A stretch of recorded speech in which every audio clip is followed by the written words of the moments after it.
Thank you Sangeetha sister. Prayer ಮಾಡಿದ್ದಕ್ಕಾಗಿ ದೇವರು ನಿಮ್ಮನ್ನು ನಿಮ್ಮ ಕುಟುಂಬವನ್ನು ಅತ್ಯಧಿಕವಾಗಿ ಆಶೀರ್ವದಿಸಲಿ. ಈ ದಿನದಲ್ಲಿ ಆರಾಧನೆ ನಡೆಸಿಕೊಟ್ಟಂತಹ ಸಗಾಯಿ ಸಿಸ್ಟರ್ ಮತ್ತು ಅವರ ಕುಟುಂಬವನ್ನು ದೇವರು ಅತ್ಯಧಿಕವಾಗಿ ಆಶೀರ್ವದಿಸಲಿ. ಹಾಗೆ ಲೇಡಿ ನಡೆಸಿಕೊಡುತ್ತಿರುವಂತಹ ಸಂಗೀತ ಸಿಸ್ಟರ್ ಮತ್ತು ಅವರ ಕುಟುಂಬವನ್ನು ದೇವರು ಅತ್ಯಧಿಕವಾಗಿ ಆಶೀರ್ವದಿಸಲಿ. ಓಕೆ, ನಾವು ವಾಕ್ಯ ಭಾಗಕ್ಕೆ ಹೋಗೋಣ.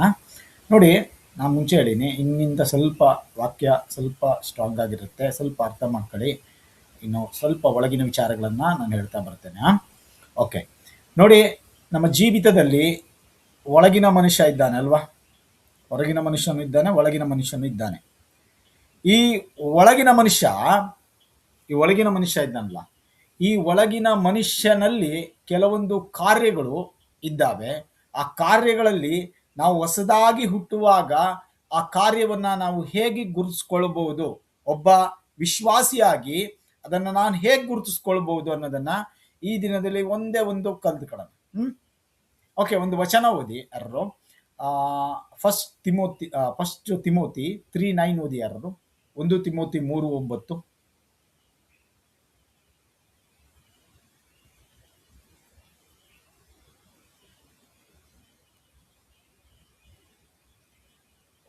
First Timothy 3:9 sister. ನೀಚ ಲಾಭ ಮದ್ಯನಿರತರು ನೀಚ ಲಾಭವನ್ನು ಅಪೇಕ್ಷಿಸುವವರು ಆಗಿರದೆ ನಂಬಿದವರಿಗೆ ಪ್ರಕಟವಾಗಿರುವ ಸತ್ಯಾರ್ಥವನ್ನು ಶುದ್ಧ ಮನಸ್ಸಾಕ್ಷಿಯಿಂದ ಕೈಗೊಳ್ಳುವವರಾಗಿರಬೇಕು. ಓಕೆ, ಇಲ್ಲಿ ನೋಡಿ, ಒಂದು ವಾಕ್ಯವನ್ನು ಗಮನಿಸಿಲಿ. ನಂಬಿದವರಿಗೆ ಪ್ರಕಟವಾಗಿರುವ ಸತ್ಯಾರ್ಥವನ್ನ ಶುದ್ಧ ಮನಸ್ಸಾಕ್ಷಿಯಿಂದ ಕೈಗೊಳ್ಳೋರಾಗಿರ್ಬೇಕು. ಇನ್ನರ್, ಒಳಗಿನ ಮನುಷ್ಯನಲ್ಲಿ ಏನಿರುತ್ತೆ?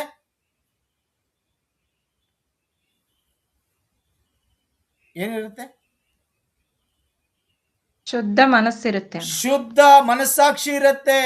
ನೀನು ರಕ್ಷಣೆ ಹೊಂದಿದ ಮನುಷ್ಯನಾಗಿದ್ದೀಯಾ, ಶುದ್ಧ ಮನಸ್ಸಾಕ್ಷಿ ಇರಲೇಬೇಕು. ರಕ್ಷಣೆ ಹೊಂದಿದ್ದೇನೆ, ನನ್ನಲ್ಲಿ ಶುದ್ಧ ಮನಸ್ಸಾಕ್ಷಿ ಇಲ್ಲ ಅಂದ್ರೆ ಎಲ್ಲೋ ಮಿಸ್ ಹೊಡೆದೇವೆ ಅಂತ ಅರ್ಥ. ಶುದ್ಧ ಮನಸ್ಸಾಕ್ಷಿ. ಇವತ್ತು ನನ್ನ ಮನಸ್ಸಾಕ್ಷಿಯ ಬಗ್ಗೆ ನಾನು ಇವತ್ತು ಬೋಧಿಸುವನಾಗಿದ್ದೇನೆ. ನೋಡಿ, ನಾವು ದೇವರನ್ನ ನಂಬಿದಾಗ ಟೋಟಲ್ ಆಗಿ ಒಬ್ಬ ಮನುಷ್ಯನಲ್ಲಿ 3 ಮನಸ್ಸಾಕ್ಷಿಗಳಿರ್ತವೆ.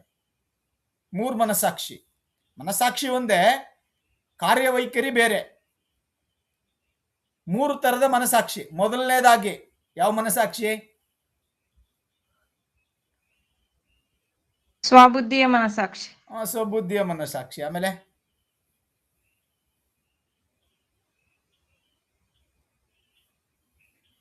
ನೈಸರ್ಗಿಕವಾಗಿ ಬಂದಂಥದ್ದು, ನಿಸರ್ಗದತ್ತವಾಗಿ ಬಂದಂಥ ಮನಸ್ಸಾಕ್ಷಿ.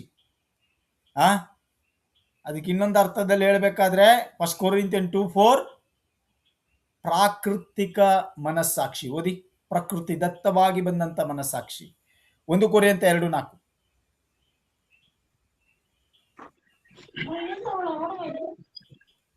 ನಿಮ್ಮ ನಂಬಿಕೆಯು ಮನುಷ್ಯನ ಜ್ಞಾನವನ್ನು ಆಧಾರ ಮಾಡಿಕೊಳ್ಳದೆ ದೇವರ ಶಕ್ತಿಯನ್ನು ಆಧಾರ ಮಾಡಿಕೊಂಡಿರಬೇಕೆಂದು ನನ್ನ ಬೋಧನೆಯು ಪ್ರಸಂಗದಲ್ಲಿಯೂ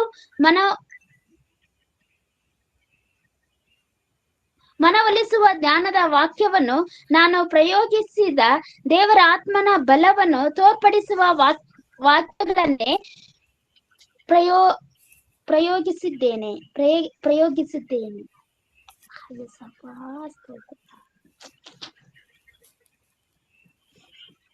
ಏನಾಗಿಲ್ಲ ಸಂಗೀತ ಸಿಸ್ಟ್ರೆ, ಏನು ಆಗಿಲ್ಲ. ನೀವು ಅಷ್ಟ್ಯಾಕೆ ಇದು ಮಾಡ್ಕೊತೀರಾ? ಕತೆ ಗಂಗಾ ಸಿಸ್ಟರ್, ಸಾರಿ, ಸಂಗೀತ ಸಿಸ್ಟರ್, ಗಂಗಾ ಸಿಸ್ಟರ್ ಗೊತ್ತಾಗಲ್ಲ.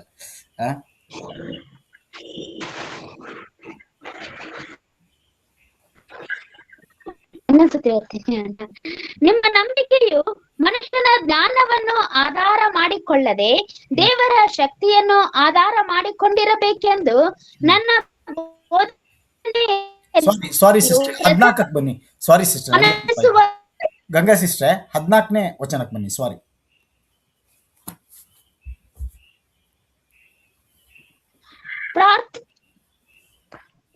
ಪ್ರಾಕೃತಿಕ ಮನುಷ್ಯನು ದೇವರ ಆತ್ಮನ ವಿಷಯಗಳನ್ನು ಬೇಡುವೆನನ್ನುತ್ತಾನೆ.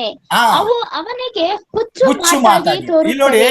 ನಮ್ಮ ಜೀವಿತದಲ್ಲಿ ನಾವು ರಕ್ಷಣೆ ಹೊಂದುವಾಗ, ರಕ್ಷಣೆ ಹೊಂದುವುದಕ್ಕಿಂತ ಮುಂಚೆ ಯಾವ ಮನಸ್ಸಿರುತ್ತೆ? ಯಾವ ಮನಸ್ಸಿರುತ್ತೆ? ಪ್ರಾಕೃತ ಮನುಷ್ಯ. ಪ್ರಾಕೃತ ಮನಸ್ಸು. ಆ ಪ್ರಾಕೃತ ಮನಸ್ಸು ಏನ್ ಹೇಳ್ತಾ ಇರುತ್ತೆ? ಆತ್ಮನ ವಿಷಯಗಳನ್ನ ಬೇಡವೆಂತ ಇರುತ್ತೆ. ಹುಚ್ಚು ಮಾತಾಗಿ ಕಾಣ್ತಾ ಇರುತ್ತೆ. ಈಗ ನಿಮಗೆ ಸುವಾರ್ತೆ ಹೇಳಕ್ ಬಂದ್ರಿ ಅಂತ ತಿಳ್ಕೊಳ್ರಿ, ನಿಮ್ ಮನ್ಸು ಏನ್ ಹೇಳುತ್ತೆ? ಅಂದ್ರೆ ಅನ್ಬಿಲೀವರ್ ಆಗಿದ್ದ ಆಗ ಏನ್ ಅನಿಸ್ತಿತ್ತು? ಓ, ನಮಗೆ ಅಂತ ಹುಚ್ಚಿಡ್ದಿದೆ, ಓ ಇವ್ರು ನಮ್ ಮತಾಂತರ ಮಾಡಕ್ ಬಂದವ್ರೆ. ಒಳಗಿನ ಮನಸ್ಸು ಏನ್ ಮಾಡ್ತಿರುತ್ತೆ?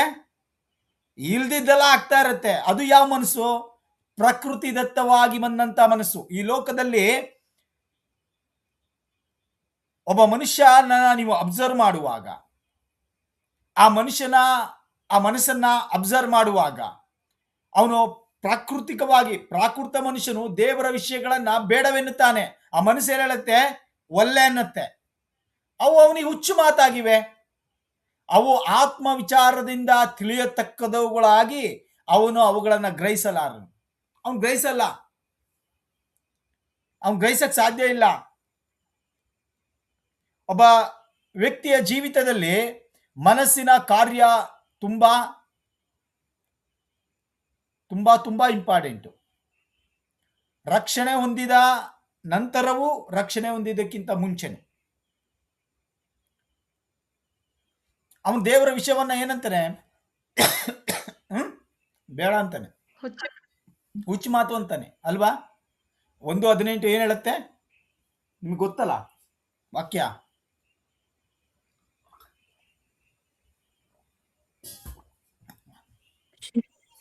ಶಿಲುಬೆ ವಿಷಯವಾದ ಮಾತು ನಂಬದವರಿಗೆ ಹುಚ್ಚುತನವಾಗಿದೆ, ನಮಗಾದರೂ ಶಕ್ತಿ ಮಾತಾಗಿದೆ. ದೇವರ ಶಕ್ತಿಯಾಗಿದೆ. ನಮಗಾದರೂ ದೇವರ ಶಕ್ತಿ ಆಗಿದೆ. ಅದು ಅವ್ರಿಗೆ ಏನಂತ? ಪ್ರಾಕೃತಿಕ ಮನುಷ್ಯನಿಗೆ ಏನಾಗಿ ಕೇಳಿಸ್ತಾ ಇರುತ್ತದು? ಹುಚ್ಚು ಮಾತಾಗಿ. ಅವನ್ ಮನ್ಸು ಹೇಳ್ತಾ ಇರತ್ತೆ, ಇವೊಬ್ಬ ದಡ್ಡ, ಇವ್ರಿಗೇನೋ ಮಾಡಕ್ ಕೆಲಸ ಇಲ್ಲ. ನೀವು ಸುವಾರ್ತೆಗೆ ಹೋಗುವಾಗ ಅಥವಾ ಬೋಧನೆಗಳನ್ನ ಮಾಡುವಾಗ ಎಲ್ಲರೂ ಒಂದೇ ತರ ಇರಲ್ಲ. ಕಿವಿ ಕೇಳ್ತಾ ಇರುತ್ತೆ, ಮನ್ಸು ಎಲ್ಲಿರುತ್ತೆ? ಲೋಕದ ವಿಷಯದಲ್ಲಿ. ಫಸ್ಟ್ ಏನಿರುತ್ತೆ ಲೋಕದಲ್ಲಿ? ಹೇಳ್ತೀನಿ ಕೇಳಿ, ಇದು ಹೇಳೋ ಹೋಗ್ಬಿಡ್ತೀನಿ. ಪ್ರೀಚಿಂಗ್ ಮಾಡ್ತಾ ಇದ್ದೀರಿ ಅಂತ ತಿಳ್ಕೊಳ್ಳಿ, ಹೆಣ್ಮಕ್ಳು ಮಾಡ್ತಾ ಇದ್ದೀರಿ ಅಂತ ತಿಳ್ಕೊಳ್ಳಿ. ಈ ನಮಗೆ ಬೋಧಿಸ್ತಾಳೆ, ಇಲ್ಲಿ ನೋಡಿದ್ರೆ ಒಳ್ಳೆ ಸೀರೆ ಹಾಕೊಂಬಂದವಳೆ, ನಮಗೆ ಆದರೆ ಅಂತ ಸೀರೆ ಹಾಕೊಂಬೇಡ್ರಿ, ಇಂಥ ಇಲ್ಲಿ ನೋಡಿದ್ರೆ ಈ ಮನ್ಸು ಅಂದ್ರೆ ವಾಕ್ಯಲ್ಲಿ ಹೇಳ್ತಾ ಇದ್ರು, ಮನ್ಸಲ್ಲಿರುತ್ತೆ. ಇದು ಹಕೀಕತ್ತು, ಎಲ್ಲರಿಗೂ ಹಕೀಕತ್ತು. ನೋಡಿ ಮನುಷ್ಯನ ಮನಸ್ಸಿನಲ್ಲಿ. ಅದಕ್ಕೆ ನೀವು ನೋಡಿ, ದೇವರ ವಾಕ್ಯಕ್ಕೆ ಬಂದಾಗ ಅಥವಾ ದೇವರ ಆರಾಧನೆ ಬಂದಾಗ ನೀವು ಯಾವ ಮನಸ್ಸನ್ನ ಹೊತ್ತು ತಂದೀರ ಅನ್ನೋದೇ ಮುಖ್ಯವಾದದ್ದು. ಯಾಕೆ ನಮ್ಮ ಆರಾಧನೆಗಳು ಮುಟ್ಟಲ್ಪಡುವುದಿಲ್ಲ? ಯಾಕಂದ್ರೆ ನಾವು ಬೇಡದ ಒಲ್ಲದ ಮನಸ್ಸನ್ನ ಒಳಗೆ ತಂದು ಬೇಕಾದ ಮನಸ್ಸನ್ನ ಹೊರಗೆ ಬಿಟ್ಟು ಬರ್ತೀವಿ. ಮೊದಲನೇದಾಗಿ ಪ್ರಾಕೃತಿಕ ಮನಸ್ಸು, ನೈಸರ್ಗಿಕ ಮನಸ್ಸು. ಎರಡನೇದಾಗಿ ಯಾವ ಮನಸ್ಸು ಹೇಳ್ಬೋದ ಯಾರ? ಅದು ಪ್ರಾಕೃತಿಕ ಮನಸ್ಸು, ಪ್ರಕೃತಿ ದತ್ತವಾಗಿ ಬಂದಂತ ಮನಸ್ಸು. ಲೌಕಿಕವಾಗಿ ಮನಸ್ಸು ಉಂಟಾ? ಲೌಕಿಕ ಮನಸ್ಸು ಪ್ರಾಕೃತಿಕ ಲೌಕಿಕ ಒಂದೇ ಅಲ್ವಣ? ಪ್ರಾಕೃತಿಕ ಅಂದ್ರೆ ನಿಸರ್ಗದತ್ತವಾಗಿ ಬಂದಿರುವಂತದ್ದು, ನಿಸರ್ಗದತ್ತವಾಗಿ ಬಂದಂತ ಮನಸ್ಸದು. ಅದು ನೀವು ಏನೇ ಅಂದ್ರು ಅದು ನಮ್ಮ ಇದರಲ್ಲೇ ಬಂದ್ಬಿಡತ್ತೆ, ಬಾಡಿಯಲ್ಲೇ ಬಂದ್ಬಿಡತ್ತೆ. ಅದು ಬೇಡ ಅನ್ನತ್ತೆ ದೇವರಾತ್ಮನ ವಿಚಾರಗಳನ್ನ.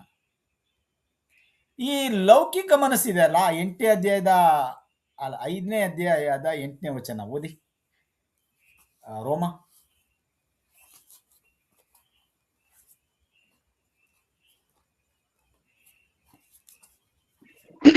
ಆದರೆ ನಾವು ಪಾಪಿಗಳಾಗಿ ಪಾಪಿಗಳ 8:5 ಓದಿ sister. 8:5 ಶರೀರ ಭಾವವನ್ನು ಅನುಸರಿಸುವವರು ಅದಕ್ಕೆ ಸಂಬಂಧಪಟ್ಟವುಗಳ ಮೇಲೆ ಮನಸ್ಸಿಡುತ್ತಾರೆ. ಯಾವ್ದ್ರ ಮೇಲೆ? ಪವಿತ್ರಾತ್ಮನ ಶರೀರ ಭಾವದ ಮೇಲೆ ಮನಸ್ಸಿಡುವವರು. ಶರೀರ ಭಾವದ ಮೇಲೆ ಮನಸ್ಸಿಡುವವರು. ಲೌಕಿಕವಾದ ಮನಸ್ಸು ಉಂಟಾ ಹಂಗಾದ್ರೆ? ಉಂಟು. ಶರೀರ ಭಾವ, ಲೌಕಿಕ ಭಾವ ಎಲ್ಲ ಒಂದೇ ಅಲ್ವಾ? ನೋಡಿ, ಪ್ರಾಕೃತಿಕವಾಗಿ ಬಂದಂತದ್ದು ಒಂದು ಉಂಟು, ನಾವು ಲೋಕದಲ್ಲಿ ನಡೆಯುವಾಗ ಒಂದು ಶರೀರದ ಭಾವ ಉಂಟು. ಸರಿಯಾಗಿ ಅರ್ಥ ಮಾಡ್ಕೊಳ್ಳಿ ನಾ ಹೇಳೋದನ್ನ, ಕನ್ಫ್ಯೂಸ್ ಆಗಬೇಡಿ. ಪ್ರಕೃತಿಯಿಂದ ನಾವು ಹುಟ್ಟುವಾಗ ಬೆಳೆಯುವಾಗ ನಮ್ಮ ಒಂದು ಸರೌಂಡಿಂಗ್ ಅಲ್ಲಿ ಬರೋದೊಂದು ಉಂಟು, ಆದ್ರೆ ನಮ್ಮ ಶರೀರದ ಆಸೆಯಿಂದ ಬರುವಂತ ಒಂದು ಮನಸ್ಸುಂಟು. ಶರೀರ ಭಾವವನ್ನು ಅನುಸರಿಸುವವರು ಅದಕ್ಕೆ ಸಂಬಂಧಪಟ್ಟವುಗಳ ಮೇಲೆ ಮನಸ್ಸಿಡುತ್ತಾರೆ. ಸಂಬಂಧಪಟ್ಟವುಗಳ ಮೇಲೆ ಮನಸ್ಸಿಡುತ್ತಾರೆ. ಈಗ ನೀನು ವಿಶ್ವಾಸಿಯಾಗಿದ್ದೀಯಾ, ದೇವರನ್ನ ಸ್ವಂತ ರಕ್ಷಕನಾಗಿ ಅಂಗೀಕರಿಸಿಕೊಂಡಿದ್ದೀಯಾ, ಇನ್ನರ್ ಮ್ಯಾನ್ ಅಂದ್ರೆ ಒಳಗಿನ ಮನುಷ್ಯ ಬದುಕ್ತಾ ಇದ್ದಾನೆ. ಈ ಒಳಗಿನ ಮನುಷ್ಯ ಇವೆರಡು ಮನಸ್ಸನ್ನ ದೂರಕ್ಕೆ ತಳ್ತಾ ಇದ್ದಾನೆ. ಅವನು ಉಪಯೋಗಿಸುವ ಮನಸ್ಸು ಯಾವುದು? ಈಗ ಎರಡು ಹೇಳಿದೆ, ಇದು ಸುಮಾರು ವಿವರಣೆ ಮಾಡ್ತಾ ಹೇಳ್ಬೋದು, ಟೈಮ್ ಇಲ್ಲ ಅಂತ ನಾ ಹೇಳಲ್ಲ ಅಷ್ಟೇ. ಇವೆರಡಾಯ್ತು. ಈಗ ನಿಮ್ಮಲ್ಲಿರುವ, ಈಗ ಎಲ್ಲಾ ಬಿಲೀವರ್ಸ್ ಅಲ್ಲಿ ಇರುವ ಒಂದು ಮನಸ್ಸು ಯಾವುದು? ಆತ್ಮಿಕ ಮನಸ್ಸು. ಆತ್ಮಿಕ ಮನಸ್ಸು. ಇನ್ನೊಂದು ಅರ್ಥದಲ್ಲಿ ಆಂತರ್ಯದ ಮನಸ್ಸು, ನವೀಕೃತ ಮನಸ್ಸು ಅಲ್ವಾ? ನವೀಕೃತವಾದಂತ ಮನಸ್ಸು ಅದು ಎಲ್ಲಿ ಸಿಗತ್ತೆ?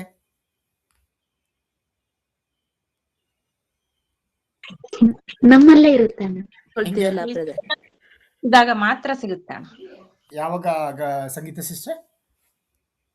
ಕ್ರಿಸ್ತನನ್ನು ಅನುಸರಿಸಿ ನಡೆದಾಗ ಮಾತ್ರ. ಕ್ರಿಸ್ತನಲ್ಲಿ ನೀವು ಯಾವಾಗ ಹುಟ್ಟುತ್ತೀರೋ, ಯಾವಾಗ ಹೊಸದಾಗಿ ಹುಟ್ಟುತ್ತೀರೋ, ಹೊಸದಾಗಿ ಹುಟ್ಟುವಾಗ ನಿಮಗೆ ಸಿಗುವಂತಹ ಮನಸ್ಸು ಅಂದ್ರೆ 12:2 ಓದಿ ರೋಮ.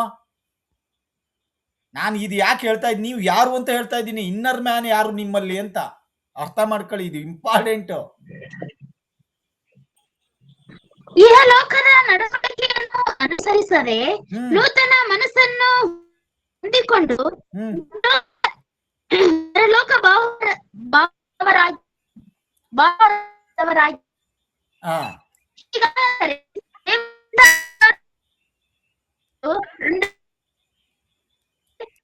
ಸರಿ ನೂತನ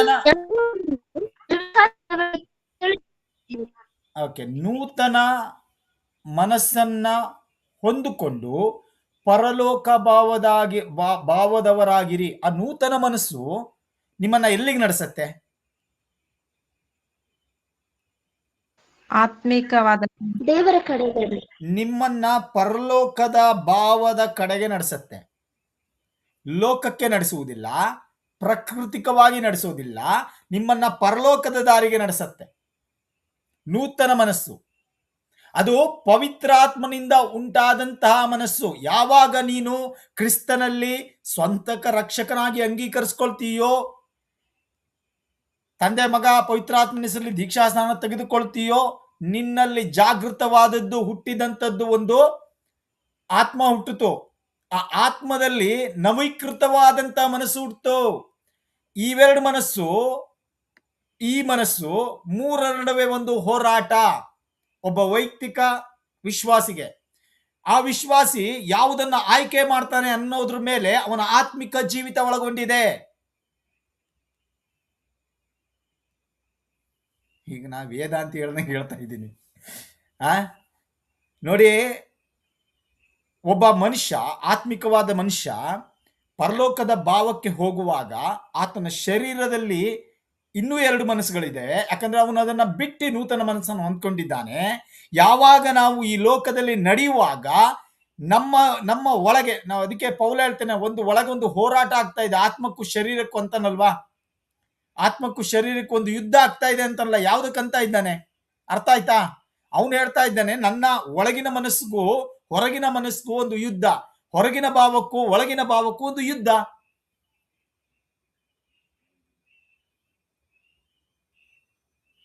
ಏಳನೇ ಅಧ್ಯಾಯಕ್ಕೆ ಬನ್ನಿ, ರೋಮದಲ್ಲಿ. ಅದು ಇಲ್ಲೇ ಇದೆಯಲ್ಲ. ಓಕೆ, 22ರಿಂದ ಓದಿ.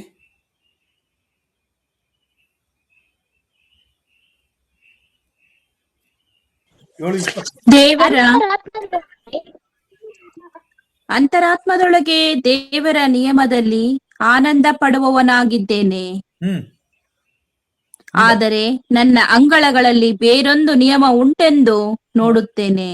ಮುಂದೆ ಅದು ನನ್ನ ಮನಸ್ಸಿನಲ್ಲಿರುವ ನಿಯಮಕ್ಕೆ ವಿರುದ್ಧವಾಗಿ ಕಾದಾಡಿ ನನ್ನನ್ನು ಸೆರೆ ಹಿಡಿದು ನನ್ನ ಅಂಗಗಳಲ್ಲಿರುವ ಪಾಪದ ನಿಯಮಕ್ಕೆ ವಶ ಮಾಡುವಂತದ್ದಾಗಿದೆ. ಸಾಕು ಸಾಕು ಸಾಕು. ಅಂತರಾತ್ಮದೊಳಗೆ ದೇವರ ನಿಯಮದಲ್ಲಿ ಆನಂದ ಪಡುವನಾಗಿದ್ದೇನೆ, ಆದರೆ ನನ್ನ ಅಂಗಳದ ಒಳಗೆ ಬೇರೊಂದು ನಿಯಮ, ಬೇರೊಂದು ಮನಸ್ಸು ಉಂಟೆಂದು ನೋಡುತ್ತೇನೆ. ಅದು ನನ್ನ ಮನಸ್ಸಿನಲ್ಲಿರುವ ನಿಯಮಕ್ಕೆ ವಿರುದ್ಧ. ಅಂದ್ರೆ ಒಳಗಿನ ನಿಯಮ ಯಾವುದು? ಪವಿತ್ರಾತ್ಮನ ನಿಯಮ. ನೂತನ ಮನಸ್ಸಿನ ನಿಯಮಕ್ಕೆ ಈ ನಿಯಮಗಳು ಏನ್ ಮಾಡ್ತಾ ಇದ್ದಾವೆ? ಕಾದಾಡಿ ಹೋರಾಡ್ತಾ ಇದ್ದಾವೆ. ಅಂದ್ರೆ ನಿಮ್ಮ ವೈಯಕ್ತಿಕ ಜೀವಿತದಲ್ಲಿ ನೀವು ಯಾವಾಗ ದೇವರ ಮಕ್ಕಳಾಗಿ ನಡೆಯುವಾಗ, ಆತ್ಮದ ಒಂದು ಮನಸ್ಸಿನಿಂದ ನಡೆಯುವಾಗ, ನಿಮ್ಮ ಆತ್ಮಕ್ಕೂ ನಿಮ್ಮ ಶರೀರಕ್ಕೂ ನಿಮ್ಮ ಪ್ರಾಕೃತಿಕ ಮನಸ್ಸಿಗೂ ಒಂದು ಯುದ್ಧ ಉಂಟು. ಅದನ್ನ ಜಯಿಸಬೇಕು ನಾವು. ಆಮೆನ್. ಅದನ್ನ ಜಯಿಸಬೇಕು, ಕಾದಾಡಿ ಜಯಿಸಬೇಕು. ಪ್ರಿಯರಾದ ದೈವ ಮಕ್ಕಳೇ, ನಿಮ್ಮ ಒಳಗಿನ ಮನುಷ್ಯನ ಒಳಗಿನ ಮನಸ್ಸಿದೆ ಅಲ್ಲ, ಅದು ಪರಲೋಕ ಭಾವದ್ದು. ಅದು ಮಾತನಾಡುವಾಗ ಅದು ಸತ್ಯವನ್ನೇ ಹೇಳುವಂಥದ್ದು. ಅದು ನಿನ್ನನ್ನು ಪರಲೋಕಕ್ಕೆ ಕರೆದುಕೊಂಡು ಹೋಗುವಂಥದ್ದು. ಆದರೆ ನಿನ್ನ ಶರೀರದ ನಿಯಮ, ಶರೀರದ ಮನಸ್ಸು, ಶರೀರದ ಭಾವಗಳು, ಶರೀರದ ಈ ಎಲ್ಲಾ ರೀತಿಯ ಚಟುವಟಿಕೆ, ಮನಸ್ಸಿನ ಚಟುವಟಿಕೆಗಳು, ಅದು ನಿನ್ನನ್ನು ಪಾಪಕ್ಕೆ ಪ್ರೇರೇಪಿಸುವಂಥದ್ದು. ಹಾಗಾದ್ರೆ ನಮ್ಮ ಒಳಗಿನ ಮನುಷ್ಯ ಇದಲ್ಲ, ಒಳಗಿನ ಮನುಷ್ಯ, ನಮ್ಮ ಒಳಗಿನ ಮನುಷ್ಯ, ಆ ಒಳಗಿನ ಮನುಷ್ಯನ ಮನಸ್ಸಾಕ್ಷಿಯನ್ನು ನೀವು ಅರ್ತಿದ್ದೀರಾ? ನೀವು ಮನಸ್ಸಾಕ್ಷಿ ಜೊತೆ ಮಾತನಾಡಿದ್ದೀರಾ? ನೋಡಿ, ಮನಸ್ಸಾಕ್ಷಿ ಅಂತ ಬರ್ಬೇಕಾದ್ರೆ ನೆನಪಾಯ್ತು, 3:9 ನೋಡಿದ್ರಲ್ಲ, 1:19, 1 ತಿಮೋತಿ ಓದಿ. 1:19, 1:19. ಯಾವುದು ಬ್ರದರ್? 1 Timothy, first Timothy. ನಂಬಿಕೆಯನ್ನು, ಒಳ್ಳೆ ಮನಸ್ಸಾಕ್ಷಿಯನ್ನು ಬಿಡದೆ ಹಿಡ್ಕೋ. ಕೆಲವರು ಮನಸ್ಸಿನ ಒಳ್ಳೆ ಸಾಕ್ಷಿಯನ್ನು ತಳ್ಳಿಬಿಟ್ಟು ಕ್ರಿಸ್ತನ ನಂಬಿಕೆಯ ವಿಷಯದಲ್ಲಿ ಹಡಗು ಒಡೆದು ನಷ್ಟ ಪಡುವಂತವರಾಗಿದ್ದಾರೆ. ಕ್ಲೆಮೆನ್ಸನ್ ಮತ್ತು ಅಲೆಕ್ಸಾಂಡರ್ನು ಅಂತವರೇ ಅಲ್ವಾ? ನೋಡಿ, ಕರೆಕ್ಟಾಗಿ ಆಲೋಚನೆ ಮಾಡಿ. ಒಳ್ಳೆ ಮನಸ್ಸಾಕ್ಷಿಯನ್ನ ನಾವು ಕ್ರಿಸ್ತನಲ್ಲಿ ಇಟ್ಟುಕೊಳ್ಳಬೇಕು. ಒಳ್ಳೆ ಮನಸ್ಸಾಕ್ಷಿಯನ್ನ ತಳ್ಳಿಬಿಟ್ಟು, ನಮ್ಮಲ್ಲಿ ಒಳ್ಳೆಯ ಮನಸ್ಸಾಕ್ಷಿನೇ ನಾವು ಕಂಡಿಡ್ಕೊಳಕ್ ಆಗ್ತಾ ಇಲ್ಲ ಕ್ರಿಸ್ತನಲ್ಲಿ ಅಂದಾದ್ರೆ ನಾವು ಹೆಂಗ್ ಗೊತ್ತಾ? ಕ್ರೈಸ್ತರು ಹೆಂಗಾಗಿರ್ ಗೊತ್ತಾ? ನಾನು ರಕ್ಷಣೆ ಹೊಂದಿದ್ದೇನೆ ಕರೆಕ್ಟು, ಆದ್ರೆ ನಾನು ಶರೀರದ ಮನಸ್ಸಾಕ್ಷಿಯ ಮೂಲಕ ನನ್ನ ಆತ್ಮಿಕ ಆಳ್ವಿಕೆಯನ್ನ ನೋಡ್ತಾ ಇದ್ದೇನೆ. ಕರೆಕ್ಟ್ ಅಬ್ಸರ್ವ್ ಮಾಡಿ, ನಾ ಹೇಳೋದನ್ನ ತುಂಬಾ ಅದ್ಭುತವಾಗಿದೆ. ಕರೆಕ್ಟ್ ಅಬ್ಸರ್ವ್ ಮಾಡ್ಕೊಂಡ್ರೆ ನಿಮ್ಗೆ ಗೊತ್ತಾಗತ್ತೆ. ಈಗ ನಾನು ರಕ್ಷಣೆ ಹೊಂದಿದ್ದೇನೆ, ಆದ್ರೆ ನನ್ನ ನೂತನ ಮನಸ್ಸಾಕ್ಷಿ ಇದೆ ಅಲ್ಲ, ದೇವರು ಕೊಟ್ಟಂತ ಮನಸ್ಸಾಕ್ಷಿ, ಅದರ ಆಳ್ವಿಕೆಗೆ ನಾನು ಬರದೆ, ನಾನು ಪುನಃ ಯಾವುದರ ಆಳ್ವಿಕೆ? ನಾವು ಮುಂಚೆ ಶರೀರದ ಭಾವ, ಅದೇ ಆಳ್ವಿಕೆಯಲ್ಲಿ ನಿಂತು ಇಲ್ಲಿಂದ ಆರಾಧನೆ ಮಾಡ್ತಾ ಇದ್ದೇನೆ, ಇಲ್ಲಿಂದ ವಾಕ್ಯ ಇದು ಮಾಡ್ತಾ ಇದ್ದೇನೆ, ಎಲ್ಲ ಮಾಡ್ತಾ ಇದ್ದೇನೆ. ಆದ್ರೆ ಮನಸ್ಸು ಎಲ್ಲಿದೆ? ಎಲ್ಲಿ ಹೊರಟೋಗಿದೆ? ಮನಸ್ಸಾಕ್ಷಿ ಉಂಟಾ? ನೂತನವಾದ ಮನಸ್ಸಾಕ್ಷಿ ನಮ್ಮನ್ನ ಪರಲೋಕಕ್ಕೆ ಸೇರಿಸ್ತಾ ಉಂಟಾ? ಆ ಮನಸ್ಸಾಕ್ಷಿ ನಮಗೆ ತೀರ್ಪು ಮಾಡ್ತಾ ಉಂಟಾ? ಒಂದು ವಚನ ಓದಿ, 24:1 ಓದಿ, 24:16 ಓದಿ. ಆಕ್ಟ್ಸ್ ಅಪೊಸ್ತಲ ಕೃತ್ಯ.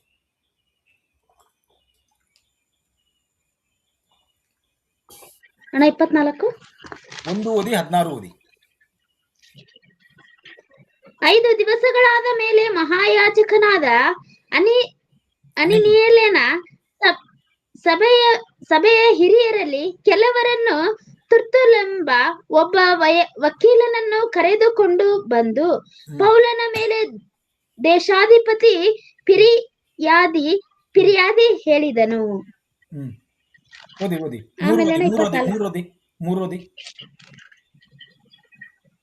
ಎಲ್ಲ ಸ್ಥಳದಲ್ಲಿಯೂ ಸುಧಾರಣೆಗಳು ಆಗುವುದರಿಂದಲೂ ನಾವು ಈ ಉಪಕಾರಗಳನ್ನು ಕೃತಜ್ಞತೆಯಿಂದ ಒಪ್ಪಿಕೊಳ್ಳುತ್ತೇವೆ.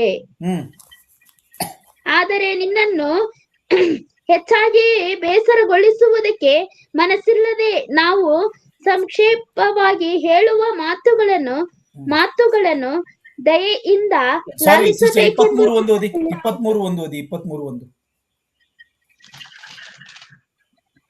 ಆಗ ಪೌಲನು ಹಿರಿಯ ಸಭೆಯನ್ನು ದೃಷ್ಟಿಸಿ ನೋಡಿ, ಸಹೋದರರೇ, ನಾನು ಈ ದಿನದವರೆಗೂ ಒಳ್ಳೆ ಮನಸಾಕ್ಷಿಯಿಂದ ದೇವರ ಮುಂದೆ ನಡೆದುಕೊಂಡಿದ್ದೇನೆ ಅಂದನು.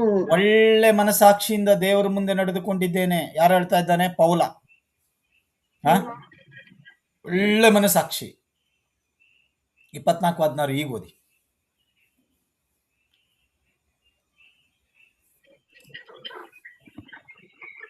ಇದರ ದೆಸೆಯಿಂದ ದೇವರ ವಿಷಯದಲ್ಲಿಯೂ ಮನುಷ್ಯರ ವಿಷಯದಲ್ಲಿಯೂ ನಾನು ನಿರ್ದೋಷಿ ಎಂದು ಸಾಕ್ಷಿ ಹೇಳುವ ಮನಸ್ಸು ನನಗೆ ಯಾವಾಗಲೂ ಇರಬೇಕೆಂದು ಅಭ್ಯಾಸ ಮಾಡಿಕೊಳ್ಳುತ್ತೇನೆ. ಏನಂತ?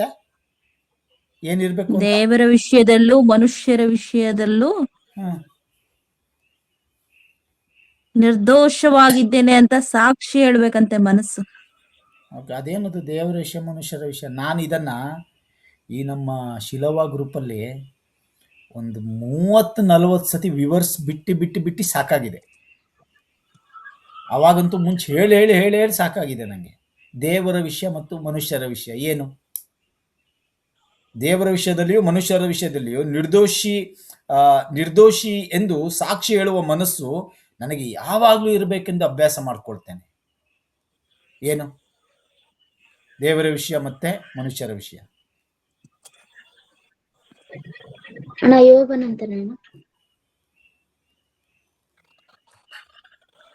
ದೇವರ ನಮ್ಮ ಮನಸ್ಸು ಒಂದು ಕೆಟ್ಟದನ್ನ ಮಾಡಬಾರ್ದು ಅನ್ನುವಾಗ ದೇವರಿಗೆ ವಿರುದ್ಧವಾಗಿ ನಾವು ನಡ್ಕೊಳ್ದೆ ಒಳ್ಳೇದಾಗಿ ನಡ್ಕೋಬೇಕು. ಇನ್ನೊಂದು ನಾವ್ ಯಾವ್ದೇ ಮನುಷ್ಯರಿಗೂ ಮನ್ಸಲ್ಲೂ ಸಹಿತ ಕೆಟ್ಟದನ್ನ ಬಯಸಬಾರ್ದು. ಅದು ಇನ್ನೊಂದು. ಆಮೇಲೆ ಮತ್ತೆ ಯಾರು ಹೇಳ್ತೀರಾ? ದೇವರ ವಿಷಯದಲ್ಲಿ ಮನುಷ್ಯರ ವಿಷಯದಲ್ಲಿ ಪೌಲ ಯಾಕೆ ಹೇಳ್ತಾನೆ ದೇವರ ವಿಷಯದಲ್ಲಿ ಮನುಷ್ಯರ ವಿಷಯದಲ್ಲಿ? ಅಂದ್ರೆ ಮನುಷ್ಯರನ್ನು ಮೆಚ್ಚಿಸಲಿಕ್ಕೆ ಸಾಧ್ಯ ಇಲ್ಲ, ಅಥವಾ ಅವರಿಗೆ ಸಾಕ್ಷಿ ಕೊಡುದು. ನೋಡಿ, ಮೊದಲ 5 ಆಜ್ಞೆ ಯಾರ ವಿಷಯದಲ್ಲಿ? ಯಾರ ವಿಷಯದಲ್ಲಿ? ಇಸ್ರಾಯೇಲ್ಯರ ವಿಷಯದಲ್ಲಿ. ದೇವರ ವಿಷಯದಲ್ಲಿ. ಮೂರ್ತಿಯನ್ನು ಮಾಡ್ಕೊಳ್ಬೇಡ, ನಾನೇ, ನನ್ನ ಬಿಟ್ಟು ಯಾರು ಇಲ್ಲ. 5 ಆಜ್ಞೆಗಳು ದೇವರ ವಿಷಯದಲ್ಲಿ. 5 ಆಜ್ಞೆ ಯಾರ ಹೆಸರಲ್ಲಿ? ಕೊಲೆ ಮಾಡಬೇಡ, ವ್ಯಭಿಚಾರ ಮಾಡಬೇಡ, ಮನುಷ್ಯರ ವಿಷಯದಲ್ಲಿ, ಸಹೋದರರ ವಿಷಯದಲ್ಲಿ. 5. ಅದಕ್ಕೆ ಹೇಳ್ತಾ ಇದ್ದಾನೆ ಅವನು, ದೇವರ ವಿಷಯದಲ್ಲಿಯೋ ಮನುಷ್ಯರ ವಿಷಯದಲ್ಲಿಯೋ ನಾನು ನಿರ್ದೋಷಿ ಎಂದು ಸಾಕ್ಷಿ ಹೇಳುವ ಮನಸ್ಸು ನನಗೆ ಯಾವಾಗ್ಲೂ ಇರಬೇಕೆಂದು ಅಭ್ಯಾಸ ಮಾಡ್ಕೊಳ್ತೇನೆ. ಪ್ರಿಯಾದ ದೈವ ಮಕ್ಕಳೇ, ನೀನು ರಕ್ಷಣೆ ಹೊಂದಿದ್ದೀಯಾ, ಆದರೆ ನೂತನ ಮನಸ್ಸನ್ನ ಹೊಂದಿದ್ದೀಯಾ? ಆ ನೂತನ ಮನಸ್ಸು ನಿನಗೆ ಸಾಕ್ಷಿ ರೂಪದಲ್ಲಿ ಹೇಳ್ತಾ ಉಂಟಾ? ನೀನು ತಪ್ಪು ಮಾಡುವಾಗ, ನೀನು ಯಾವುದೋ ಕಾರ್ಯದಲ್ಲಿ ಇರುವಾಗ ಆ ಮನಸ್ಸಾಕ್ಷಿ ನಿನಗೆ ಮಾತನಾಡ್ತಾ ಉಂಟಾ? ನಿನ್ನ ಒಳಗಿನ ಮನಸ್ಸಾಕ್ಷಿ ನಿನ್ನ ಪರಲೋಕಕ್ಕೆ ಹತ್ರ ಮಾಡ್ತಾ ಉಂಟಾ? ಇಲ್ಲ ಪರಲೋಕದಿಂದ ದೂರ ಎಳ್ಕೊಂಡ್ ಬರ್ತಾ ಉಂಟಾ? ರಕ್ಷಣೆ ಹೊಂದಿದ್ದೀಯಾ, ಆದ್ರೆ ನಿನ್ನ ಒಳಗಿನ ಮನಸ್ಸಾಕ್ಷಿ ಹೇಗಿದೆ? ಮೊದಲು ನಾವು ಹೇಗೆ ಪ್ರಾಕೃತಿಕ ದತ್ತವಾಗಿ ಮನಸ್ಸಾಕ್ಷಿ ದೇವರ ವಿಷಯಗಳನ್ನ ಬೇಡ ಅಂತ ತೊಳ್ಬಿಡ್ತಿತ್ತೋ, ಆ ಮನಸ್ಸಾಕ್ಷಿ ಒಳಗಡೆ ಇದ್ದೀಯೋ, ಅಥವಾ ಶರೀರದ ಮನಸ್ಸಾಕ್ಷಿಯೊಡನೆ? ನನ್ನ ಶರೀರ ಯಾವಾಗ್ಲೂ ಶರೀರಕ್ಕೂ ಆತ್ಮಕ್ಕೂ ಏನು ಯಾವಾಗ್ಲೂ ಹಗ್ಗ ಜಗ್ಗಾಟ.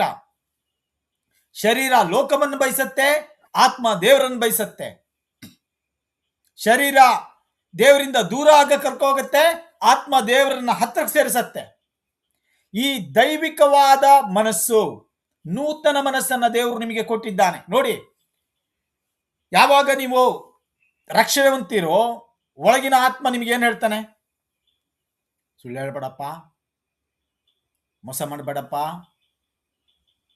ಹೇಳ್ತಾನೆ ಇರ್ತಾನೆ ಒಳಗಿನ ಮನಸ್ಸು.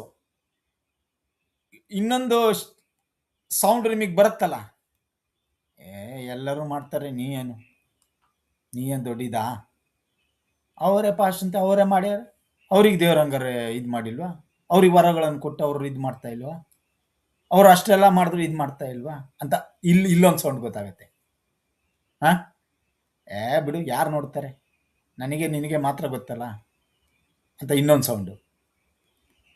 ಒಳಗಿನ ಸೌಂಡ್ ಹೇಳುತ್ತೆ, ಫಸ್ಟಿಗೆ ಹೇಳೋ ಸೌಂಡ್ ಕರೆಕ್ಟಾಗಿ ಹೇಳಿರುತ್ತೆ. ಯಾವುದೇ ಕಾರಣಕ್ಕೂ ನೀ ದೇವ್ರ ಮಗಳು ಅನ್ನೋದನ್ನ, ದೇವ್ರ ಮಗ ಅನ್ನೋದನ್ನ ಪರ್ಫೆಕ್ಟಾಗಿ ಹಾಕಿರುತ್ತೆ. ಅದನ್ನು ಫಸ್ಟ್ ಮುಚ್ಚಾಕ್ತೀವಿ, ಮಣ್ಣಾಕ್ತೀವಿ ನಾವು. ಅದಕ್ಕೆ ಎಫೆಸ್ಯ 4:30 ಓದಿ.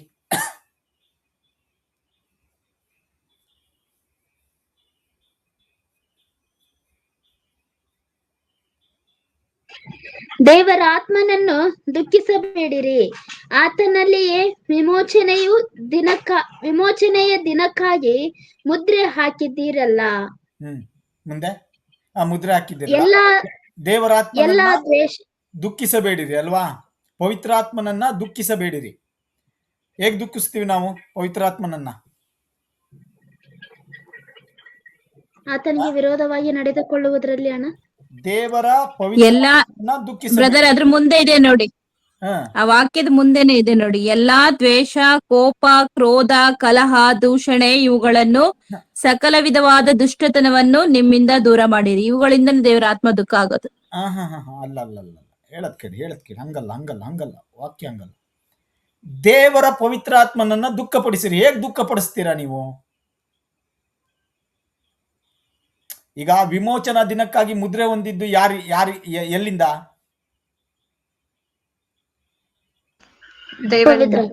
ಪವಿತ್ರಾತ್ಮ. 1:13 ಹೇಳುತ್ತೆ ಎಫೆಸಿಯನ್ಸ್, ಅದರಲ್ಲೇ ಓದ್ ನೋಡಿ ಬೇಕಾರೆ. ನಾವು ನಂಬಿಕೆ ಇಟ್ಟುವುದರ ನಾವು ಏನು ಹೊಂದಿದ್ದೇವೆ? ಮುದ್ರೆ. ಯಾವುದಕ್ಕಾಗಿ ಹೊಂದಿದ್ದೇವೆ? ವಿಮೋಚನಾ ದಿನಕ್ಕಾಗಿ. ಯಾವಾಗ ನಾವು ದುಃಖ ಪಡಿಸ್ತೇವೆ? ಪವಿತ್ರಾತ್ಮನನ್ನ. ಈಗ ಒಳಗಿನ ಮನಸ್ಸಾಕ್ಷಿ ಪವಿತ್ರಾತ್ಮನ ಮೂಲಕ ಏನ್ ಹೇಳುತ್ತಾ ಇರುತ್ತೆ? ಅದನ್ನ ಮಾಡ್ಬಿಡ, ಅದು ತಪ್ಪು ಅಂತ. ಈಗ ನಾವೇ ಅದಕ್ಕೆ ಏನ್ ಹಾಕ್ತಿವೆ? ಅದಕ್ಕೆ ನಾವು ಜಾಗ ಕೊಡದಿರ ಜಾಗ ಕೊಡಲ್ಲ. ಅವಾಗ ಯಾರು ದುಃಖ ಪಡ್ಕೊಂತಾರೆ? ಪವಿತ್ರಾತ್ಮ. ಯಾವ ಸ್ವರಕ್ಕೆ ನಾವು ಕಿವಿ ಕೊಡ್ತೇವೆ? ಸೈತಾನ. ಪ್ರಾಕೃತಿಕ ಶಾರೀರಿಕ ಆತ್ಮಕ್ಕೆ, ಶಾರೀರಿಕವಾದ ಒಂದು ಸಂಗತಿಗೆ. ಈಗ ನಾವ್ ಯಾರನ್ನು ದುಃಖ ಪಡಿಸಿದ್ವಿ? ಪವಿತ್ರಾತ್ಮನನ್ನು. ಅಂದ್ರೆ ಒಳಗಿನ ಮನಸ್ಸಾಕ್ಷಿಯನ್ನ ನೀನು ಒಳಗಿನ ಮನಸ್ಸಾಕ್ಷಿಯನ್ನ ನೀನು ಇದು ಮಾಡುವಾಗ ಅದು ಏನಾಗತ್ತೆ ಅಂದ್ರೆ ಪವಿತ್ರಾತ್ಮ ದುಃಖ ಪಡ್ತಾ ಇರ್ತಾನೆ. ಅಂದ್ರೆ ಫಸ್ಟ್ ಪವಿತ್ರಾತ್ಮ ನಿಂಗೆ ಹೇಳಿರ್ತಾನೆ, ನೀನು ಪವಿತ್ರಾತ್ಮನ್ ಮಾತು ಕೇಳಲ್ಲ, ನಿನ್ನ ಶರೀರದ ಆತ್ಮದ ಮನಸ್ಸಾಕ್ಷಿಯ ಮಾತನ್ನ ಕೇಳ್ತೀಯ. ಹಾಗಾದ್ರೆ ಪ್ರಿಯರಾದ ದೈವ ಮಕ್ಕಳೇ, ನಾವು ರಕ್ಷಣೆ ಹೊಂದಿದ್ದೇವೆ. ನಮ್ಮಲ್ಲಿ ನಾಳೆಯಿಂದ ನೀವು ಟೆಸ್ಟ್ ಮಾಡಿ ನೋಡಿ. ಸುಮ್ಮನೆ ನಾ ಹೇಳೋದು, ಯಾರು ಹೋಗ್ಬೇಕಾರೆ, ಬರ್ಬೇಕಾರೆ, ಮಾತಾಡ್ಬೇಕಾರೆ, ಏನೇ ಮಾಡ್ಬೇಕಾರೆ 3 ಆತ್ಮದಲ್ಲಿ, ಈಗ ಫ್ರೆಂಡ್ಸ್ ಸರ್ಕಲ್ ಜೊತೆ ಮಾತಾಡ್ಬೇಕಾರೆ, ಅವರು ಇದ್ರಲ್ಲಿ ಮಾತಾಡ್ಬೇಕಾರೆ ನಿಮ್ಗೆಲ್ಲ ಅರ್ಥ ಆಗತ್ತೆ. ಈಗ ಯಾರು ನಿಮ್ಮ ಫ್ರೆಂಡ್ ಸರ್ಕಲ್ಲಿ ಜೋಕ್ಗಳನ್ನು ಮಾಡುವಾಗ ಅಥವಾ ಬೇರೆ ರೀತಿಯ ಇದು ಮಾಡುವಾಗ ಒಳಗಿನ ಆತ್ಮ ಹೇಳುತ್ತೆ, ಇಲ್ಲಿಂದ ಫಸ್ಟ್ ಎದ್ದು ಹೋಗು, ಅಥವಾ ಅವ್ರ ಹತ್ರ ಮಾತಾಡ್ಸಕ್ ಹೋಗ್ಬೇಡ, ಅಥವಾ ಇಲ್ಲಿಂದ ಫಸ್ಟ್ ಇದು ಮಾಡು ಅಂತ ಹೇಳ್ತಾ ಇರುತ್ತೆ. ನಾವೇನ್ ಮಾಡ್ತೀವಿ? ಇವ್ರು ನಮ್ಮ ಚೈಲ್ಡ್ಹುಡ್ ಫ್ರೆಂಡು, ಇವ್ರು ನನ್ನ ಪಕ್ಕದ ಮನೆಯವರು, ಅಯ್ಯೋ ಇವ್ರು ನಾವು ಇದು ಸೈತಾನ ಕಿದರೆ ಬಗಲ್ ಮೇ ಹೈ ಅಲ್ವಾ? ಬಗಲ್ ಮೇ ಹೈ, ಎಲ್ಲೂ ಇಲ್ಲ, ನಮ್ಮ ಪಕ್ಕದಲ್ಲೇ ಇರ್ತಾರೆ. ಹಂಗಂತ ಅವ್ರಿಗೆ ದ್ವೇಷಿಸ್ಬೇಕಾ? ಇಲ್ಲ ಅಣ್ಣ. ಅವರು ಅಂದ್ರೆ ನಮಗ್ ಗೊತ್ತಾಗಬೇಕು, ನಮ್ಮ ಒಳಗಿನ ಆತ್ಮಕ್ಕೆ ಗೊತ್ತಾಗಬೇಕು. ಅಂದ್ರೆ ನಾವು ನೋಡಿ, ಎಲ್ಲಿ ಫಲ ಕೊಡ್ತಿದ್ದೀರಾ ಅಂತ ನಿಮಗೆ ಗೊತ್ತಾದ್ರೆ ಸೈತಾನ ಬಂದು ಹೊಡಿತಾನೆ. ಫಲ ಕೊಡ್ತೀರಾ ಅಂತ ನಿಮ್ದು ಗೊತ್ತಾದ್ರೆ ಅಲ್ಲೇ ಬರೋದು ಸೈತಾನ. ಇವ್ರು ಫಲ ಕೊಡಕ್ ಸ್ಟಾರ್ಟ್ ಮಾಡಿದ್ರು, ನಿನ್ನ ಒಳಗಿನ ಅಂತರ್ಯದ ಒಳಗಿನ ನಿಮ್ಮನ್ನ ನೀವು ಅರ್ತಿದ್ದೀರಾ, ಆ ಒಳಗಿನ ಮನಸ್ಸಾಕ್ಷಿಯನ್ನ ಅರ್ತಿದ್ದೀರಾ? ಪ್ರಾಪಂಚಿಕವಾಗಿದ್ದೇವ ನಾವು? 8:5-8 ಓದಿ. 5:5-8 ತನಕ ಓದಿ. ರೋಮ ಎಲ್ಲ ಹಾಕಿದ್ರಲ್ಲ ಅವಾಗ. ರೋಮ ಆನಂದ ಪಡುವಾಗಿ. ಓಕೆ, ಅಣ್ಣ ರೋಮ 5. 8:5-8. ಶರೀರ ಭಾವವನ್ನು ಅನುಸರಿಸುವವರು ಅದಕ್ಕೆ ಸಂಬಂಧಪಟ್ಟವುಗಳ ಮೇಲೆ ಮನಸ್ಸಿಡುತ್ತಾರೆ. ಪವಿತ್ರಾತ್ಮನನ್ನು ಅನುಸರಿಸುವವರು ಪವಿತ್ರಾತ್ಮನಿಗೆ ಸಂಬಂಧಪಟ್ಟವುಗಳ ಮೇಲೆ ಮನಸ್ಸಿಡುತ್ತಾರೆ. ಶರೀರ ಭಾವದವುಗಳ ಮೇಲೆ ಮನಸ್ಸಿಡುವುದು ಮರಣ, ಪವಿತ್ರಾತ್ಮನವುಗಳ ಮೇಲೆ ಮನಸ್ಸಿಡುವುದು ಜೀವವು ಮನಃಶಾಂತಿಯೂ ಆಗಿದೆ. ಈಗ ಯಾಕಂದರೆ ಶರೀರ ಭಾವದವುಗಳ ಮೇಲೆ ಮನಸ್ಸಿಡುವುದು ದೇವರಿಗೆ ಶತ್ರುತ್ವವು. ಅಂಥ ಮನಸ್ಸು ದೇವರ ನಿಯಮಕ್ಕೆ ಒಳಪಡುವುದೂ ಇಲ್ಲ, ಈಗ ಒಳಪಡುವುದಕ್ಕಾಗುವುದೂ ಇಲ್ಲ. ಇಲ್ಲ, ಕರೆಕ್ಟ್. ನೋಡಿ, ಇಂಥ ಅದ್ಭುತಗಳ ವಚನಗಳು. ಶರೀರದ ಭಾವದ ಮೇಲೆ ನೀವು ಮನಸ್ಸಿಡುವಾಗ, ನಿಮ್ಮ ಮನಸ್ಸಿಡುವಾಗ ಅದು ನಿಮ್ಮನ್ನ ಎಲ್ಲಿ ಕರ್ಕೋಗುತ್ತೆ? ಎಲ್ಲಿ ಕರ್ಕೋಗುತ್ತೆ? ಮರಣದ ಕಡೆಗೆ. ಯಾವ ಮರಣದ ಕಡೆಗೆ? ಆತ್ಮಿಕ ಮರಣ. ಈಗ ಆತ್ಮಿಕವಾಗಿ ಜೀವಂತವಾಗಿದ್ದೀರಾ, ಆದ್ರೆ ಆತ್ಮದಲ್ಲಿ ಕ್ಷೀಣಿಸುವ ಕ್ಷಣಗಳು ಸ್ಟಾರ್ಟ್ ಆಗ್ತವೆ. ಅಂದ್ರೆ ಹೊರಗಡೆ ನೀವು ಎಷ್ಟೇ ಚಂದ ಇರ್ಬೋದು, ಆತ್ಮಿಕವಾಗಿ ರೋಗಗಳಲ್ಲಿ ಬಿದ್ದಿರ್ಬೋದು. ಅಂದ್ರೆ ಆತ್ಮಿಕ ಉಜ್ಜೀವನ ಇಲ್ಲದೆ ಇರ್ಬೋದು. ಯಾವಾಗ? ಶರೀರ ಭಾವಗಳ ಮೇಲೆ ಮನಸ್ಸಿಡುವಾಗ. ಇದೇನೇನಾರು ಹೇಳ್ಬಿಟ್ರೆ ಸಭೆಗಳಲ್ಲಿ ಮುಗಿದೇ ಹೋಯ್ತು ಕತೆ. ಆಮೇಲೆ ನಾನು ನೋಡ್ದಂಗೆ ಆಲ್ಮೋಸ್ಟ್ 100-80 ಸಭೆಗಳು ಬೋಧಿಸಲ್ಲ. ತಮ್ಮ ಬಿಲೀವರ್ಸಿಗೆ ಹೇಳೋದೇ ಇಲ್ಲ ಶರೀರ ಭಾವ ಏನು, ನೀವು ಹೇಗೆ, ನಾವು ಆತ್ಮಗಳನ್ನು ಹೇಗೆ ಕಾಪಾಡ್ಕೊಬೇಕು. ಆತ್ಮಗಳ ವಿಷಯಕ್ಕೆ ಬರ್ತೀನಿ, ಮತ್ತು ಇದೆ ಮುಂದಿನ ದಿನ ಹೇಳ್ತೀನಿ. ಈ ಆತ್ಮ ಏನಾಗಿದೆ? ದೇವರು ಕೊಟ್ಟ ದೀಪ. ದೇವರು ಕೊಟ್ಟ ದೀಪ, ಕರೆಕ್ಟ್. ಮನುಷ್ಯನ ಆತ್ಮವು ಯೆಹೋವನ ದೀಪ. ಯೆಹೋವನಿಗೆ, ಮನುಷ್ಯನ ಆತ್ಮವು ಯೆಹೋವನಿಗೆ ದೀಪ. 20-27-25 ಓದಿ. ಜ್ಞಾನೋಕ್ತಿ 27-20 ನೋಡಿ.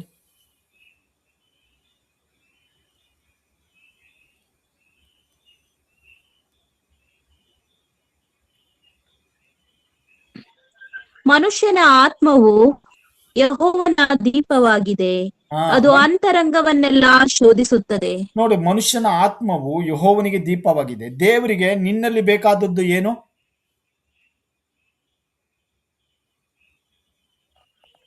ಆತ್ಮ, ಒಳಗಿನ ಮನುಷ್ಯ. ಆತ್ಮ ಅಂದ್ರೆ ಏನ್ ಗೊತ್ತಾ? ಒಳಗಿನ ಮನುಷ್ಯ. ಈಗ ಆಶಾಶಿಷ್ಟ್ರು ಹೇಳಿದ್ರು, ಹೊರಗಿನ ಆಶಾಶಿಷ್ಟ್ರಲ್ಲ, ಒಳಗಿನ ಆಶಾಶಿಷ್ಟ್ರು. ಅದು ಮಾತ್ರ ಕರ್ತನ ಬಳಿಗೆ ಹೋಗೋದು, ಒಳಗಿನ ಆಶಾಶಿಷ್ಟ್ರು. ಈಗ ನಾನು ಹೊರಗಿನ ನಾನು ಈಗ ಬೋಧಿಸ್ತಾ ಇದ್ದೀನಿ, ಆದ್ರೆ ನನ್ನ ಒಳಗಿನ ಆತ್ಮದ ಮನುಷ್ಯ ಇದಾನಲ್ಲ, ಅವನು ಹೋಗೋದು. ಅದು ದೇವರಿಗೆ ಏನಾಗಿದೆ? ದೀಪವಾಗಿದೆ. ಈಗ ದೀಪ ಎಲ್ಲಿ ಪ್ರಕಾಶಿಸ್ಬೇಕು?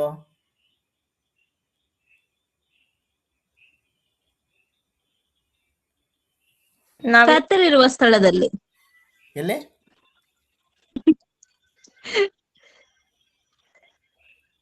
ಎಲ್ಲಿ? ಈಗ ಬೆಳಕನ್ನ ಎಲ್ಲಿ ಇಡ್ತಾರೆ? ದೀಪವನ್ನ ಗೋಡೆ ಮೇಲೆ, ಗುಡ್ಡದ ಮೇಲೆ ಅಲ್ವಾ? 5:16 ಹೇಳುತ್ತೆ, ನೀವು ಲೋಕಕ್ಕೆ ಬೆಳಕಾಗಿದ್ದೀರಾ. ನೀವು ಲೋಕಕ್ಕೆ ಬೆಳಕಾಗಿದ್ದೀರಾ ಅಂದ್ರೆ ಏನ್ ಬೆಳಕಾಗಿದೆ? ನಮ್ಮ ಆತ್ಮ. ನಿಮ್ಮ ಆತ್ಮ ಸ್ಪಿರಿಟ್ ಬೆಳಗ್ತಾ ಇದ್ರೆ, ನಿಮ್ಮ ಒಳಗಿನ ಸ್ಪಿರಿಟ್ ಬೆಳಗ್ತಾ ಇದ್ರೆ, ಅದು ಟಾಪ್ ಅಲ್ಲಿ ಇದ್ರೆ, ಅದು ಇನ್ನಿತರಿಗೆ ಏನ್ ಕೊಡುತ್ತೆ? ಬೆಳಕು ಕೊಡುತ್ತೆ. ಈಗ ಆ ಬೆಳಕು ಕೊಡಕ್ಕೆ ಏನ್ ಬೇಕು? ಮೇನ್ ಆಗಿ ಬೋಧಿಸ್ನಲ್ಲ ಇಷ್ಟೋ ತನಕ, ಆತ್ಮನೇ ಬೇಕಲ್ಲ ಬ್ರದರ್. ಆ ಬೆಳಕು ಕೊಡ್ಬೇಕಂದ್ರೆ, ಬೆಳಕು ಚುರುಕಾಗಿರ್ಬೇಕಂದ್ರೆ ಏನ್ ಬೇಕು? ದೇವರ ಜ್ಞಾನ ಬೇಕು. ಪರಿಶುದ್ಧವಾದ ಇರ್ಬೇಕಣ್ಣ. ಈಗ ನಾ ಬೋಧಿಸಿದ್ದೇನೆ ಅವಾಗಿಂದ. ಒಳ್ಳೆ ಮನಸ್ಸಾಕ್ಷಿ. ಆ ಎರಡು ಮೊದಲನೇದಾಗಿ ಒಳ್ಳೆ ಮನಸ್ಸಾಕ್ಷಿ. ನಿನ್ನ ಜೀವಿತವನ್ನ ಬೆಳಗಲಿಕ್ಕೆ ನೀನು ಆ ಗೋಡೆ ಮೇಲೆ ನಿಂತು ಬೆಳಕಾಗಿ ಕಾಣಬೇಕಾದ್ರೆ ನಿನ್ನ ಆತ್ಮಿಕ ಜೀವಿತ ಗೋಡೆ ಮೇಲೆ ಇರಬೇಕು. ಆ ಆತ್ಮ ಬೆಳಗ್ಬೇಕು ಅಂದ್ರೆ ಮೊದಲನೇದಾಗಿ ಒಳ್ಳೆ ಮನಸ್ಸಾಕ್ಷಿ ಇಟ್ಕೊಂಡಿರ್ಬೇಕು. ನಾವು ಮನಸ್ಸಾಕ್ಷಿನೇ ಇಲ್ಲ ಅಂದಾಗ ಹೇಗೆ ಬೆಳಗ್ತೇವಾ? ಬೆಳಗಕ್ಕೆ ನಾವು ನೋಡಿ, ಈ ಲೋಕ ತಿಳ್ಕೊಳ್ಳುವ ಬೆಳಕು ಬೇರೆ, ದೇವರು ಹೇಳುವ ಬೆಳಕೆ ಬೇರೆ. ಲೋಕ ಏನ್ ಹೇಳುತ್ತೆ, ನೀವು ಅಲ್ಲಿ ನಾನು ಪ್ರೀಚಿಂಗ್ ಮಾಡಿದೆ, ಇದು ಮಾಡಿದೆ, ಅಥವಾ ನಾಲ್ಕು ಕಡೆ ಹೋಗಿ ಬಂದೆ, ಅಲ್ಲ. ದೇವ್ರು ಹೇಳೋ ಬೆಳಕೆ ಬೇರೆ. ನಾನು ಹೊರಗಡೆ ಚಂದ ಕಾಣ್ತಾ ಇರ್ಬೋದು, ಒಳಗಡೆ ನಾನು ಕೊಳತೋಗಿರ್ಬೋದು. ಹೆಂಗ್ ಗುರುತಿಸ್ತೀರಾ? ಹಲವಾರು ಕಡೆ ಎಲ್ಲ ನಡೆಯುತ್ತೆ. ಅವರವರ ಫಲಗಳಿಂದಲೇ ಅವ್ರನ್ನ ಗುರುತಿಸೋದು. ಅಲ್ವಾ? ಬೆಳಕು ಇನ್ನಿತರರಿಗೆ ಬೆಳಕಾಗಿರೋದಂದ್ರು, ಈಗ ಗುಡ್ಡದ ಮೇಲಿದ್ದ ಬೆಳಕು ಅದು ಮರೆಯಾಗಿರುತ್ತಾ? ನಿನ್ನ ಆತ್ಮಿಕ ಒಂದು ಉಜ್ಜೀವನ ಇರೋದಾದ್ರೆ ಅದು ಕತ್ತಲೆಯಲ್ಲಿ ಇರಲ್ಲ, ಅದು ದೇವರೇ ಸ್ಪ್ರೆಡ್ ಮಾಡ್ತಾನೆ, ಬೆಳಕಾಗಿ ಮಾರ್ಪಡಿಸ್ತಾನೆ. ಇನ್ನಿತರರಿಗೆ ಅದು ಜೀವವಾಗಿ ಮಾರ್ಪಡುತ್ತೆ. ಆಮೇಲೆ ಈ ರೀತಿಯಾಗಿ ನಮ್ಮ ಒಳಗಿನ ಮನಸ್ಸಾಕ್ಷಿಯನ್ನ ನಾವು ಏನ್ ಮಾಡ್ಬೇಕು? ಗಟ್ಟಿಯಾಗಿ ಹಿಡಿಬೇಕು. ಅಂದ್ರೆ ಪ್ರಾಕೃತಿಕ ಮನಸ್ಸಾಕ್ಷಿ, ಬಲಪಡಿಸ್ಕೊಳ್ಬೇಕು. ಶಾರೀರಿಕ ಮನಸ್ಸಾಕ್ಷಿ ಮತ್ತು ನೂತನ ಮನಸ್ಸಾಕ್ಷಿ. ಈ ನೂತನ ಮನಸ್ಸಾಕ್ಷಿಗೆ ನಮ್ಮ ಒಳಗಿವಿಯನ್ನ ಕೊಡಬೇಕು. ಒಳಗಿವಿಯನ್ನ ಕೊಟ್ಟಾಗ ಇದು ಏನಾಗುತ್ತೆ ಅಂದ್ರೆ ಸ್ಟ್ರಾಂಗ್ ಆಗ್ತಾ ಹೋಗುತ್ತೆ. ನಿಮ್ಮ ಇನ್ನರ್ ಮ್ಯಾನ್ ಸ್ಟ್ರಾಂಗ್ ಆಗ್ತಾ ಬರ್ತಾನೆ. ಒಳಗಿನ ಮನುಷ್ಯ ಸ್ಟ್ರಾಂಗ್ ಆಗ್ತಾ ಬರ್ತಾನೆ. ಈ ಒಳಗಿನ ಮನಸ್ಸು ಎಷ್ಟು ಸ್ಟ್ರಾಂಗ್ ಆಗ್ತಾನಲ್ಲ, ದೇವರಿಗೆ ದೀಪವಾಗಿ ಮಾರ್ಪಡ್ತಾನೆ. ಆಮೇಲೆ ಅದನ್ನೇ ದೇವರು ನಿನ್ನಲ್ಲಿ ಆಶಿಸೋದು, ಅದನ್ನೇ ದೇವರು ನಿನ್ನಲ್ಲಿ ನಿರೀಕ್ಷಿಸೋದು. ಏನು ಬೇಡ ದೇವರಿಗೆ, ಎಷ್ಟು ನಿರೀಕ್ಷೆಯಲ್ಲಿ ಆ ಬ್ರೈಟ್ನೆಸ್ ಅಲ್ಲಿ ಇದೆಯಾ ಅನ್ನೋದು ದೇವರು ನೋಡ್ತಾ ಇರ್ತಾನೆ. ಪ್ರಿಯರಾದ ದೈವ ಮಕ್ಕಳೇ, ಹಾಗಾದ್ರೆ ಇನ್ನು ಇದು ಡೀಪ್ ಆಗಿದೆ. ಇನ್ನು ಒಳಗೆ ನಾನು ಸ್ವಲ್ಪ ಲೈಟ್ ಹೊರಗೆ ಹಾಕಿದ್ನಿ ಅಷ್ಟೇ, ಟೈಮ್ ಆಯ್ತು. ಈ ರೀತಿಯಾಗಿ ನಾವು ನಮ್ಮ ಒಳಗಿನ ಮನಸ್ಸಾಕ್ಷಿಗೆ ಕಿವಿಗೊಡಬೇಕು. ನಾನು ರಕ್ಷಣೆ ಹೊಂದಿದ್ದೇನೆ, ಆದ್ರೆ ನಾನು ಒಳಗಿನ ಮನಸ್ಸಾಕ್ಷಿಗೆ ನಾವು ಕಿವಿಗೊಡ್ತಾ ಇಲ್ಲ ಅಂದ್ರೆ ಅದೇನ್ ಗೊತ್ತಾ? 2, 3, 4, 5 ತಿಂಗಳಾದ್ಮೇಲೆ ನಮ್ದು ಮನಸ್ಸಾಕ್ಷಿನೇ ಸತ್ತೋಗಿರುತ್ತೆ. ಅದು ಮಾತಾಡಿದ್ರು ಗೊತ್ತಾಗಲ್ಲ. ಯಾಕಂದ್ರೆ ನಾವು ಆಲ್ರೆಡಿ ಈ ಶರೀರದ ಮತ್ತೆ ಪ್ರಾಕೃತಿಕ ಮನಸ್ಸಾಕ್ಷಿಯ ಒಳಗೆ ಆಳ್ವಿಕೆಗೆ ಬಂದಿರ್ತೇವೆ. ಪ್ರಿಯರಾದ ದೈವ ಮಕ್ಕಳೇ, ಎಷ್ಟೋ ಜನ ರಕ್ಷಣೆ ಹೊಂದಿದ ಮಕ್ಕಳು ತಮ್ಮ ಶರೀರದ ಮನಸ್ಸಾಕ್ಷಿಯ ಜೊತೆಯಾಗಿ ಜೀವಿಸ್ತಾ ನಾನು ಕರ್ತನಲ್ಲಿ ಇದ್ದೇನೆ ಅಂತ ಹೇಳ್ತಾ ಇರ್ಬೋದು. ನೀನು ಯಾವಾಗ ನೂತನವಾದ ಮನಸ್ಸಿನೊಂದಿಗೆ ದೇವರಲ್ಲಿ ಕಾಣಿಸ್ಕೊಳ್ಳಲ್ವೋ ಅಲ್ಲಿ ತನಕ ನಾವು ಬೆಳಕಾಗಲಿಕ್ಕೆ ಸಾಧ್ಯನೇ ಇಲ್ಲ. ಆಮೇಲೆ ಬೆಳಕಾಗಲಿಕ್ಕೆ ಸಾಧ್ಯತೆನೇ ಇಲ್ಲ. ಹಾಗಾಗಿ ನಾ ಹೇಳಿದ್ದು ನಿಮ್ಗೆ ಎಷ್ಟು ಜನರಿಗೆ ಅರ್ಥ ಆಯ್ತೋ ಇಲ್ಲ ಗೊತ್ತಿಲ್ಲ, ಆದರೆ ನಾ ಹೇಳೋದನ್ನು ನೀವು ಗ್ರಹಿಸ್ಕೊಳೋದಾದ್ರೆ ಖಂಡಿತವಾಗಿ ಹೇಳ್ತಾ ಇದ್ದೇನೆ, ಇದೊಂದು ಪ್ರಕಟಣೆ. ಯಾಕಂದ್ರೆ ಇದು ಒಳಗಿನ ವಿಷಯ, ಇದು ಹೊರಗಿನ ವಿಷಯ ಅಲ್ಲ, ಒಳಗಿನ ವಿಷಯ. ಇದು ನಿಮ್ಮ ಜೀವಿತವನ್ನ ದೇವರ ಪರಲೋಕ ರಾಜ್ಯಕ್ಕೆ ಒಯ್ಯುವ ವಿಷಯ, ಪರಲೋಕ ರಾಜ್ಯಕ್ಕೆ ಹತ್ತಿರವಾಗಿ ಇರುವ ವಿಷಯ ಇದು. ದೇವರ ವಾಕ್ಯಗಳ ಮೂಲಕ ನಿಮ್ಮನ್ನ ಮತ್ತೆ ನಿಮ್ಮ ಕುಟುಂಬವನ್ನ ಆಶೀರ್ವದಿಸಲಿ. Thank you very much. Thank you ಅಣ್ಣ. ನಮ್ಮ ಮಧ್ಯದಲ್ಲಿ ಅತ್ಯದ್ಭುತವಾದ ರೀತಿಯಲ್ಲಿ ಒಳ್ಳೆ ವಾಕ್ಯಗಳನ್ನ ಕೊಟ್ಟಿದ್ದೀರಣ್ಣ. ಇವಾಗ ಬೇಕಾಗಿರೋದು ಮನುಷ್ಯನ್ಗೆ ನಿಜವಾಗ್ಲೂ ಒಳ್ಳೆ ಮನಸ್ಸಾಕ್ಷಿ ನಿಜವಾಗ್ಲೂ ಬೇಕು. ಯಾಕಂದ್ರೆ ಈ ನೈಸರ್ಗಿಕವಾಗಿರುವಂತದ್ದು, ಪ್ರಾಕೃತಿಕವಾಗಿರುವಂತದ್ದು, ಶಾರೀರಿಕವಾಗಿರುವಂತ ಮನಸ್ಸಾಕ್ಷಿಗಳನ್ನ ನಾವು ಬಿಟ್ಟು ಕ್ರಿಸ್ತನನ್ನ ಅನುಸರಿಸುವಾಗ ನೂತನ ಮನಸ್ಸಾಕ್ಷಿಯನ್ನ ನಾವು ಹೊಂದ್ಕೊಳ್ಬೇಕೆಂದಾಗಿ ನೀವು ತಿಳಿಸಿಕೊಟ್ಟಿದ್ದೀರಾ. ನಿಜವಾಗ್ಲೂ ನಮ್ಮ ಮನಸ್ಸಾಕ್ಷಿಯ ಪ್ರಕಾರ ನಾವು ನಡೆದುಕೊಳ್ಳುವಂತರಾಗಿರ್ಬೇಕು. ನಿಜವಾಗ್ಲೂ ಅಣ್ಣ, ದೇವರು ನಿಮ್ಮನ್ನ ಇನ್ನೂ ಹೆಚ್ಚಾದ ರೀತಿಯಲ್ಲಿ ಆಶೀರ್ವದಿಸಲಿ. ಇನ್ನು ಅನೇಕ ಜನರಿಗೆ ಒಂದು ಒಳ್ಳೆ ಮನಸ್ಸಾಕ್ಷಿ ಉಳ್ಳವರಾಗಿ, ಒಂದು ಒಳ್ಳೆ ಬೆಳಕಾಗಿ ನಿಮ್ಮನ್ನ ದೇವರು ತಾನೇ ಆಶೀರ್ವದಿಸಿ ಅಭಿವೃದ್ಧಿ ಪಡಿಸಲಿ.